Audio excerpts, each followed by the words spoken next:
Makanya mereka menyanyikan lagu BPJS rasa telo, BPJS bikin gelo, katanya begitu. Nah, lalu saya masuk ke sini langsung saya bikinkan lagu BPJS rasa duren, bukan rasa telo. BPJS rasa duren, BPJS keren.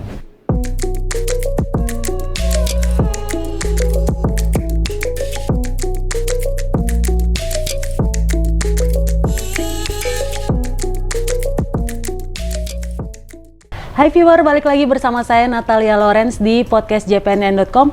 Kulik terus, jangan kasih kendor. Dan viewer, seperti yang viewer lihat saat ini saya tidak berada di studio JPNN, melainkan di kantor BPJS Kesehatan Jakarta. Dan tamu spesial kita di podcast kali ini adalah Direktur Utama dari BPJS Kesehatan, Profesor Dr. Ali Gufron Mukti. Halo Pak Gufron, apa kabarnya? Kabar baik, Mbak Sehat Natalia, ya Pak ya? Sehat. Walaupun pandemi COVID, banyak kerjaan. Betul, sehat itu penting sekali. Betul sekali. Dan Bapak, ngomong-ngomong ini kita ngobrolnya santai aja ya Pak ya. Ini mungkin Bapak bisa bercerita sedikit terkait awal Bapak dipilih oleh Presiden Joko Widodo sebagai Dirut BPJS Kesehatan. Apa memang Bapak pernah dekat dengan Pak Presiden atau mungkin apa yang disampaikan Pak Presiden ketika itu Pak? Sehingga Bapak terpilih Pak Presiden memberikan arahan bahwa tentu kita harus solid ya, untuk bisa bekerjasama dengan berbagai pihak, dan yang penting sekali pesan beliau itu BPJS Kesehatan itu harus sustain, jangan defisit. Iya betul. Nah, kemudian ya istilahnya programnya harus bagus begitu. Ya. Jadi ketika itu Bapak langsung menerima ketika Pak Presiden memberikan pesan-pesan itu. Oh iya, harus tentu. ya. Iya, kita kan istilahnya membantu beliau. Iya betul. Jadi ya kita upayakan sedemikian rupa BPJS Kesehatan itu bisa sustain, mutunya bagus dan diterima masyarakat. Jangan sampai, mohon maaf, pemangku kepentingan kecewa dan lain sebagainya. Untuk dibayangkan, belum kami dilantik atau barusan dilantik, itu asosiasi rumah sakit swasta sudah istilahnya memberikan somasi kita yang ketiga. Itu somasi terkait apa itu Pak? Ya terkait waktu itu bayi baru lahir yang dari bedah sesar. Nah kemudian langsung kita bereskan dan kita bersyukur akhirnya sekarang selesai ya Pak ya. Selesai. Dan ini kan Bapak dipilih menjadi Dirut ketika pandemi COVID, tentu tantangannya lebih besar lagi ya Pak. Itu apa aja sih yang Bapak dapatkan tantangan waktu pertama kali menjadi Dirut? Iya, sebagaimana kita ketahui ya, dengan adanya COVID-19 itu kan memiliki dampak hampir seluruh kehidupan manusia, tidak hanya di Indonesia, bahkan di seluruh dunia. Dan itu banyak hal yang belum pernah dibayangkan oleh manusia sebelumnya dengan COVID itu, karena merubah segalanya. Nah demikian juga di BPJS, kita diminta tugas untuk melakukan klaim, jadi memverifikasi klaim. Nah klaim itu kan juga berubah-ubah, dan kita bisa lihat pengobatannya sendiri masih di dalam sebuah proses evidence based medicine. Sebagai contoh yang katakanlah plasma konvalesen, itu sebetulnya efektif atau tidak? Nah itu kan masih dalam proses. Nah kalau itu masih dalam proses lalu dokternya memberikan terapi seperti itu, nah ini klaimnya dijamin apa tidak? Nah terakhir kita bisa lihat seperti ivermectin ya. Nah ivermectin yang di India waktu itu kita bisa lihat banyak sekali yang mohon maaf meninggal. Nah katanya dengan ivermectin bisa tertolong. Nah di Indonesia kemudian baru itu lalu menjadi perdebatan dan lain sebagainya, sehingga di lapangan nah ini kan juga ragu-ragu. Nah masalahnya kemudian dari sisi klaim itu dibayar apa tidak? Jadi masih ada pertentangan di lapangan ya Pak. Makanya itu yang disebut dengan dispute claim. Jadi ada masalah yang kita sebut sebagai pending claim kalau ternyata persyaratan administrasi itu belum dipenuhi, entah datanya kurang, namanya, NIK dan lain sebagainya, atau yang sifatnya itu dispute claim seperti tadi, secara medis masih ya kita dibicarakan diskusikan lagi. gitu. Ini kan dengan adanya kerja yang cukup berat di masa pandemi ini, gimana cara Bapak memberi semangat kepada pegawai BPJS Kesehatan? Itu ya tidak kan mudah, harus jaga ya. kesehatan, harus Betul. jaga pikiran juga gitu. Betul sekali, jaga kesehatan. Kebetulan saya sendiri waktu itu kita kan istilahnya secara umum dianjurkan untuk ya ada pembagian ya antara istilahnya work from office sama work from home gitu. Tetapi saya sendiri waktu itu harus terus ke kantor untuk memastikan semuanya beres begitu. Jadi nggak work from home ya Pak ya? Ya, saya kebetulan saya upayakan hampir tiap hari memang di kantor. Ya, cuman kan kadang-kadang tidak enak masa tiap hari di kantor, lah stafnya gimana? Kan kita atur. Jadi ada shift-shiftannya begitu ya Pak. Dan berkat tapi juga. tidak hanya itu, tentu kita berikan penguatan ya kepada duta BPJS, ke teman-teman kita untuk kerja secara serius ya, tetapi hati-hati, tabah, protokol kesehatan tidak harus lupa. Dan kemudian kita di Korpu itu kita memiliki tempat kalau memerlukan isoman pamannya, isolasi yang kan teman-teman kita juga ada yang positif, itu kita sediakan dan kita support. Jadi tetap support semua pegawai BPJS Kesehatan. Nah ini kan sudah banyak hal yang Bapak lakukan untuk para pegawai juga, sehingga nama Bapak kan juga masuk di ini Indonesia Best CEO Awards 2021. Itu berbagi kiatsnya dong Pak, ceritanya kenapa Bapak bisa masuk dalam jajaran awards itu? Waduh ya, itu mohon maaf waktu itu kan kita undang, dipanggil, kita nggak datang. Bapak nggak datang karena kesibukannya Pak ya? Iya, kesibukan yang luar biasa, dan tentu kita waktu itu kan masih COVID yang masih berat ya, sehingga perhatian kita juga belum ke arah CEO, best CEO segala macam itu. Jadi mohon maaf kepada panitia ya waktu itu. Tetapi kami juga mengapresiasi karena itu katanya survei dari ribuan pegawai gitu. Iya.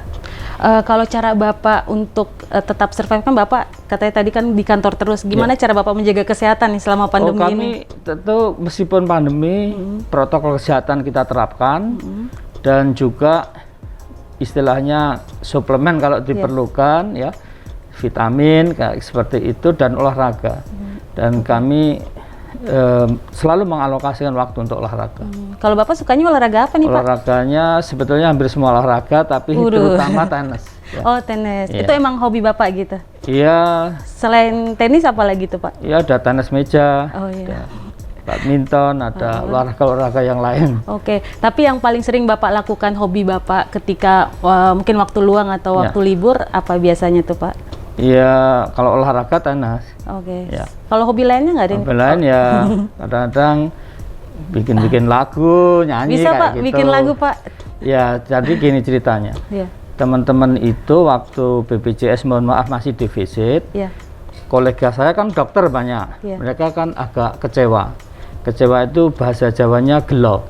Makanya mereka menyanyikan lagu BPJS rasa telo, BPJS bikin gelo, katanya begitu. Nah, lalu saya masuk ke sini langsung saya bikinkan lagu BPJS rasa duren, bukan rasa telo. BPJS rasa duren, BPJS keren. Nah, itu makanya. Jadi lagu balasan gitu ya Pak? Iya, kita bikin lagu, nanti bisa dicek di YouTube lagunya ada BPJS keren judulnya. Nah, intinya adalah bahwa kita membuat pemangku kepentingan itu kemudian menjadi puas dan juga hubungannya dengan kita baik. Kita bikin terobosan namanya ada quick win, terutama adalah engagement.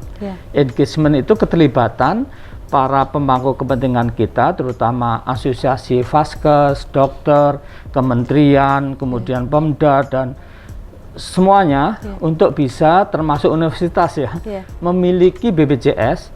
Dan kemudian kita bersama-sama membangun BPJS. Kalau BPJS baik ya kita bisa merasakan baiknya. Sebenarnya kalau ada masalah ya kita selesaikan bersama-sama, seperti itu. Sehingga para pemangku kepentingan ya termasuk para dokter tadi ya bisa merubah lagunya, dan kemudian bisa kita nyanyikan bersama BPJS, keren gitu. Itu ketika Bapak terus buat lagu itu kayak lagu balasannya gitu, terus mungkin ada reaksi dari mereka atau Bapak ngajak mereka berdiskusi lagi gitu? Iya, kita berikan, saya beberapa kali kadang waktu diminta ngisi seminar saya setelkan, terutama ke teman-teman itu pada senang, teman-teman yang biasanya nyanyi, yang ngajak BPJS Satelol, jadi apa lagu yang itu? Apalah BPJS rasa duren gitu. Kalau Bapak emang suka nyanyi, Pak? Biasanya nyanyi lagu apa tuh? Saya itu nyanyi bagus, tapi kata istri saya jauh lebih bagus kalau nggak nyanyi gitu. Iya, karena nggak bisa marah kalau istri yang ngomong ya, Pak. Jadi dia sebetulnya nggak suka kalau saya nyanyi gitu. Jadi dia bilangnya gitu, lebih bagus kalau nggak nyanyi gitu. Biasanya emang nyanyinya lagu apaan, Pak? Lagu yang paling Bapak suka, lagu kesukaannya gitu. Iya. Lagu apa ya? Ya. Kalau nyanyi boleh loh, Pak, ini. Oh, ya itu nanti jadi saya tahu nanti nggak ditonton YouTube-nya, Pak. Ya, paling sering suka lagu apa? I don't want to talk about it. Wes, ketahuan nih angkatannya. Pasti kalau lagu kan begitu, kita tahu betul, tahun berapa. Suka-suka lagu lawas gitu, rock and roll, kan nostalgia, gitu. Nostalgia. Berarti bisa main musik juga nih kalau suka nyanyi, Pak? Iya, main musik ya sedikit-sedikit bisa, tapi sekali lagi nggak jelas. Gitu. Nggak apa-apa kalau istri yang dengar, nggak apa-apa. Istri saya tuh yang paling nggak mau dengar. Kalau saya pas nyanyi atau main gitar atau kita, berarti dia udah entah pergi, entah pokoknya biar stop aja gitu. Kalau selama masa pandemi ini ada liburnya nggak nih Bapak? Apa kerja terus nih jadinya? Kelihatannya sih kerja terus. Kerja terus. Sampai lupa tanggal merah kayaknya nih Bapak. Jadi kemarin hari Minggu, dari Sabtunya kami masih di Balikpapan. Kebetulan kota Balikpapan itu kepengen seluruh warganya otomatis menjadi peserta BPJS. Jadi mencapai universal coverage ya, sekitar 97% ya. Nah, pada saat yang sama vaksinasi juga sudah cukup bagus, sudah hampir 90%, dengan ibu-ibu PKK itu digerakkan. Nah, dari sana malam masih ada acara malam lagi, pagi-pagi Minggu kan? Iya, Minggu. Sampai sini kami diminta orasi ilmiah di Gunadarma, itu wisuda, dan mahasiswanya ternyata sekitar 42.000. Wow, ramai banget. Cukup besar. Iya, betul. Lebih besar dari bayangan saya. Bapak juga nggak nyangka sebanyak itu ya? Iya, itu banyak sekali. Nah, Bapak kalau ke daerah, kan pasti sudah pergi ke banyak provinsi. Biasanya warga sering ada yang langsung curhat ke Bapak gitu nggak? Oh iya. Biasanya apa curhatan mereka? Curhatnya itu awal-awal itu tentang gara-gara menjadi peserta BPJS antriannya lama. Bisa 5 jam, 6 jam.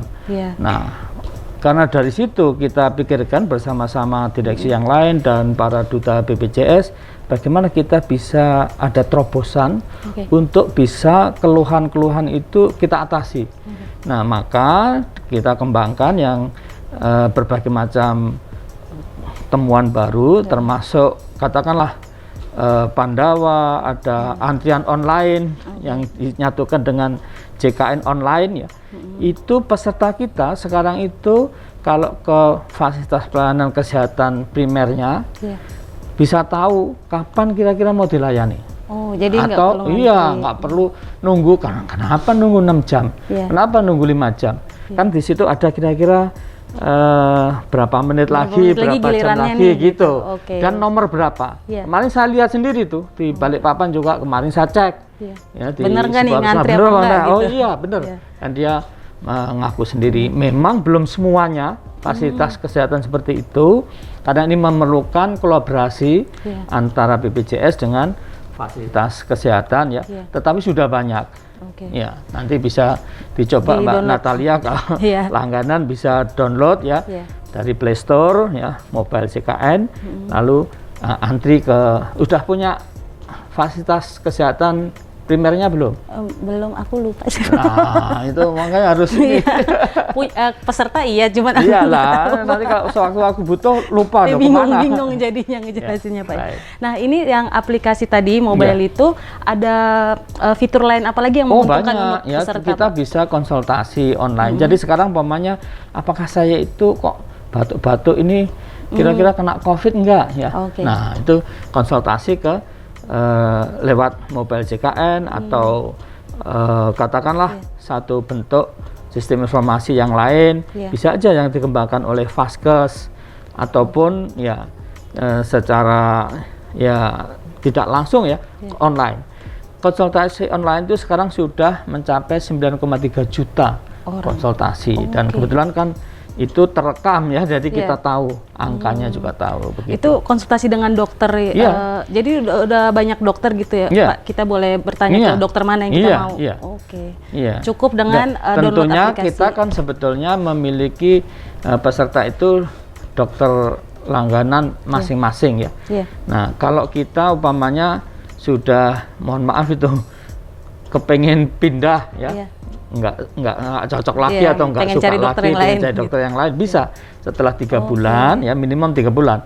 Nah, lalu pindah, nggak perlu datang ke dokternya, tinggal di online ya, JKN mobile JKN online, kita minta pindah bisa. Jadi nggak perlu nggak enak hati sama dokternya ya Pak, karena kan udah langsung bisa pindah. Sebetulnya mungkin awalnya enak hati, tetapi ya dokternya kok mau jadi pacarnya nggak jadi ya, nggak enak kayak gitu, kepengen pindah. Jadi ya pengen pindah aja. Gampang ada aplikasinya. Kayak gitu.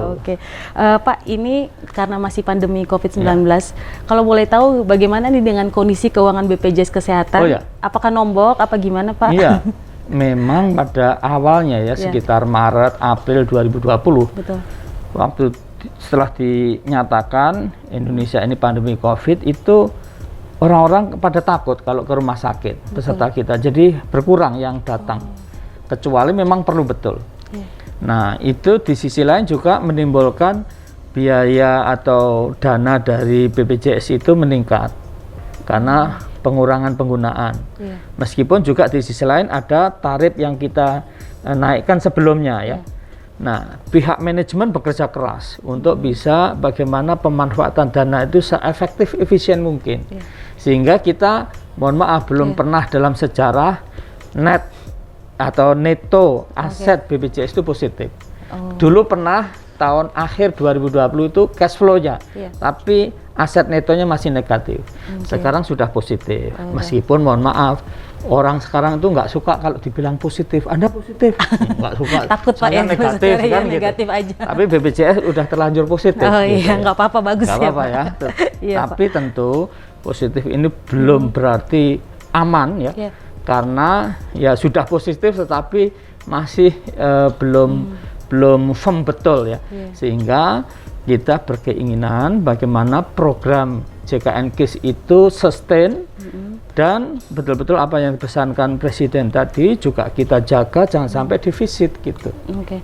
Kalau sejauh ini untuk yang program JKN dan KIS ini ada tantangan-tantangan di lapangan Pak? Oh iya, banyak tantangan. Contohnya yang paling utama, contohnya seperti apa tantangannya? Iya tadi banyak masyarakat dan juga kadang-kadang pemangku kepentingan yang belum begitu paham. Jadi banyak keluhan-keluhan tuh contohnya. Yang keluhan itu sebetulnya ya bisa juga dialamatkan BPJS, tapi bukan tanggung jawabnya BPJS. Tapi mereka taunya ini harus nanya BPJS. Ini BPJS gitu. Nah, untuk menjelaskan itu tantangan tersendiri dan tidak mudah ya. Contohnya apamanya masyarakat datang, Pak, saya ini peserta BPJS, datang ke Vaskes, Vaskesnya jelek. No, Vaskesnya itu kami di rumahnya kami itu jauh ya dari kota, kok nggak ada Vaskesnya. Nah, itu padahal ada yang kerjasama, tapi Vaskesnya kok nggak bagus katanya gitu. Nah, Vaskes bagus apa tidak bagus bukan tanggung jawabnya BPJS. Ini contohnya. Ada lagi yang wah dokternya nggak ada di situ. Jadi SDM-nya nggak merata lah. Itu ada lagi yang tidak hanya infrastruktur, ada yang tuh bidangnya nolong persalinan kok kurang kompeten katanya. Nah, gitu ya. Nah, memang peningkatan kompetensi tugasnya BPJS gitu. Dan lain sebagainya, banyak tantangan itu. Pak Gufron, bagaimana dengan cara sosialisasi dari BPJS Kesehatan? Ini kan pesertanya nih di seluruh pelosok Indonesia. Bagaimana caranya untuk bisa menjangkau semuanya dan mereka paham juga nih kalau kerja BPJS itu ini. Jadi kalau mau bertanya soal BPJS Kesehatan aja, bukan dari tugas lembaga lain gitu. Nah, itu memang tidak mudah, tetapi kita mencoba melalui berbagai upaya ya. Antara lain juga bagaimana katakanlah dengan medsos, dengan kerjasama katakanlah JPN dan lain sebagainya ya. Jadi kita upayakan termasuk di kantor cabang kita ya, itu menjelaskan kerjasama dengan pemangku kepentingan di daerah.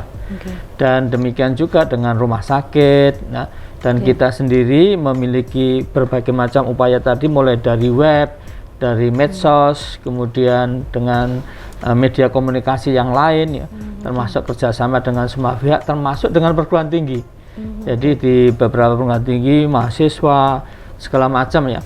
Ini sekarang beberapa perguruan tinggi ingin kerjasama untuk mahasiswanya masuk, sehingga kita sosialisasikan. Sehingga bantu ya mahasiswa, bantu sosialisasi BPJS Kesehatan. Dan mahasiswa nanti kan tidak sendiri, dia ke masyarakat waktu KKN, internship dan lain sebagainya, dan dengan keluarganya juga gitu. Nanti ini yang tadi terkait rumah sakit Pak, apa ada strategi khusus dari BPJS Kesehatan untuk melancarkan, memudahkan pembayaran klaim rumah sakit itu? Apa strateginya? Jadi itu baru pertama kali dalam sejarah BPJS kita memberikan istilahnya belum diverifikasi sudah kita bayar duluan. DP gitu Pak ya? Iya, ya semacam DP, tetapi ini tergantung kepada kinerja rumah sakit. Jadi kita ingin masyarakat atau peserta BPJS itu dilayani dengan baik. Kalau rumah sakit melayani dengan baik, dan itu kita punya beberapa ukuran indikator ya, melayani dengan baik, kita berikan pembayaran sebelum kita verifikasi itu jumlahnya lebih banyak daripada rumah sakit yang kinerjanya kurang baik, begitu. Jadi semacam ada rewardnya gitu untuk yang kinerjanya bagus. Betul, itu kan yang pertama. Yang kedua, kita ingin sekarang itu tidak dulu bicara mengenai disinsentif ya. Kita hanya bicara reward dan insentif saja.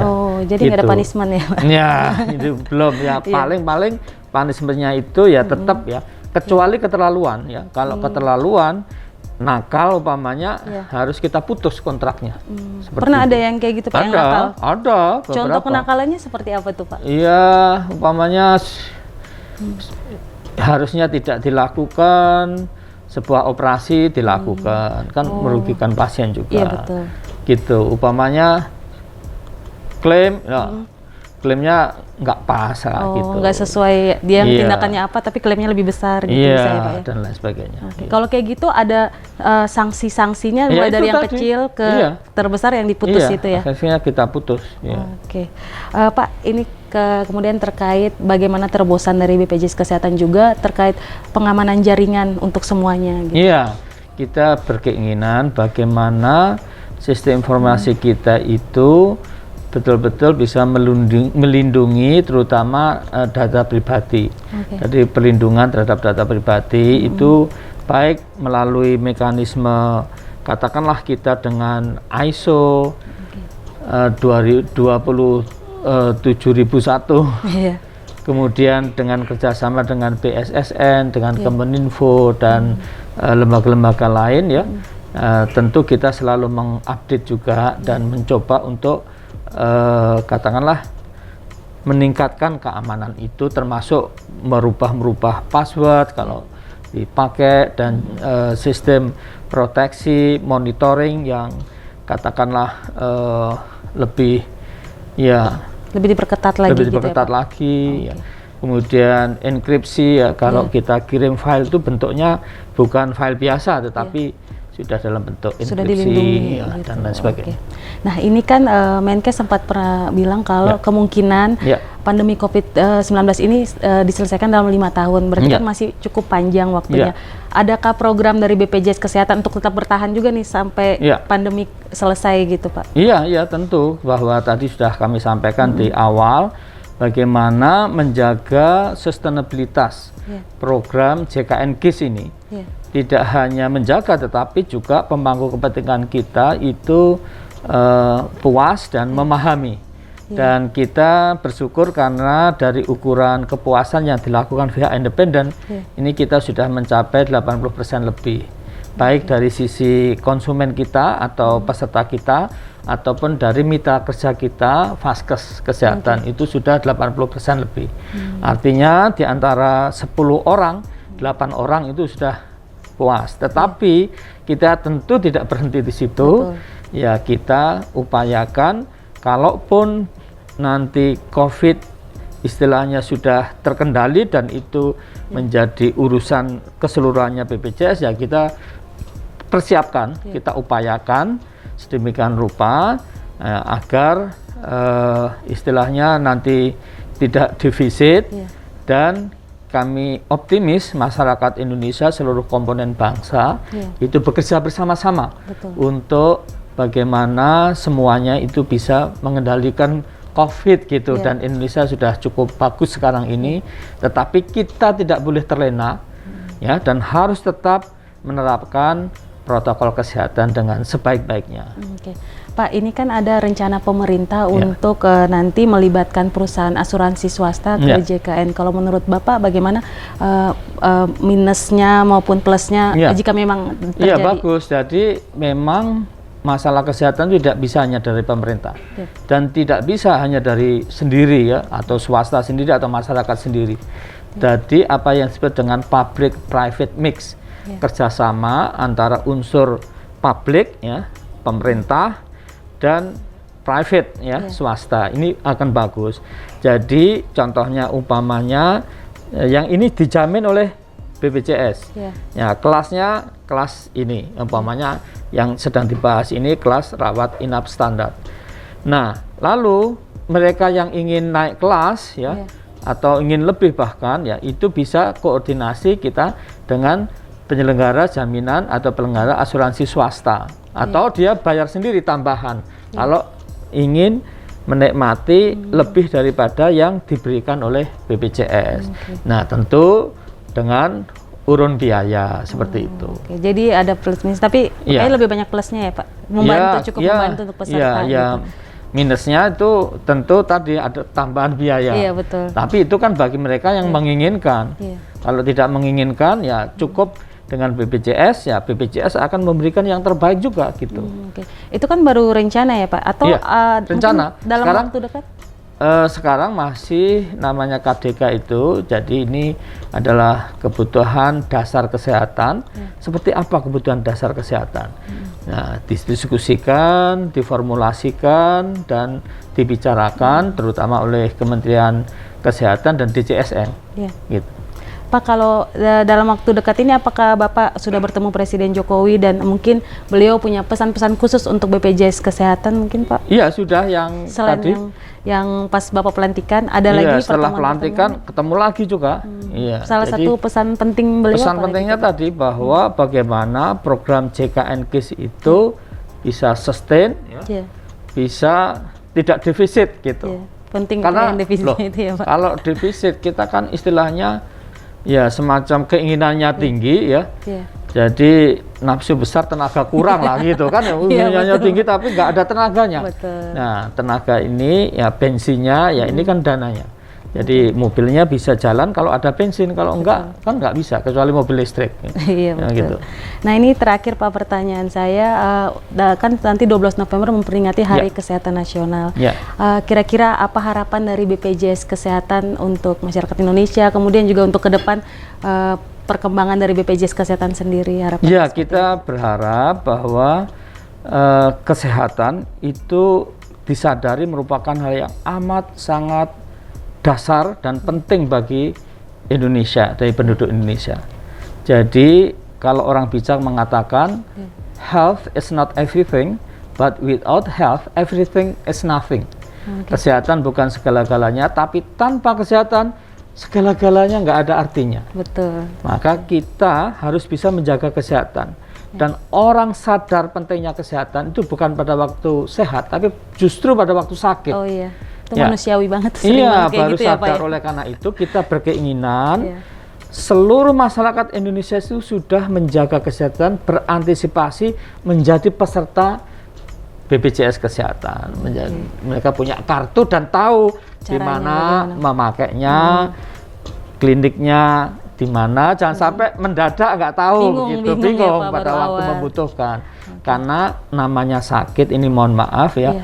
sering tidak diundang, tiba-tiba datang sendiri. Betul, Pak. Demikian juga ya, mohon maaf, kematian ya. Iya. Kayak kemarin ada kecelakaan, saya tidak usah menyebut, tetapi orang pada tahu ya. Iya. Itu kan sehari bahkan beberapa jam sebelumnya tidak terasa, Iya, tidak tahu. Iya. Jadi ya kita sebagai manusia berusaha untuk itu, antisipasi kalau bisa, satu menjaga kesehatannya, kedua menjadi peserta jaminan kesehatan gitu. Kesehatan. Oke, baik Pak Gufron, terima kasih banyak Makasih, sudah Mbak meluangkan Natalia. waktu di tengah kesibukannya Siap. ini ya Pak ya, setiap Makasih, hari. sama-sama. Semoga BPJS Kesehatan juga tetap berkembang, melayani masyarakat lebih baik lagi. Amin, terima Dan kasih. Sehat-sehat Pak, jangan lupa nyanyi ya Pak. Sama-sama. Ntar kalau nyanyi di posting di YouTube, ntar kami nonton ya. Siap. Terima kasih Pak. Terima kasih. Dan untuk viewer jpnn.com dimanapun kalian berada, jangan lupa tadi itu pesan dari Pak Gufron, juga tetap jaga kesehatan selama masa pandemi dan saksikan podcast jpnn.com pekan depan bersama saya Natalia Lorenz.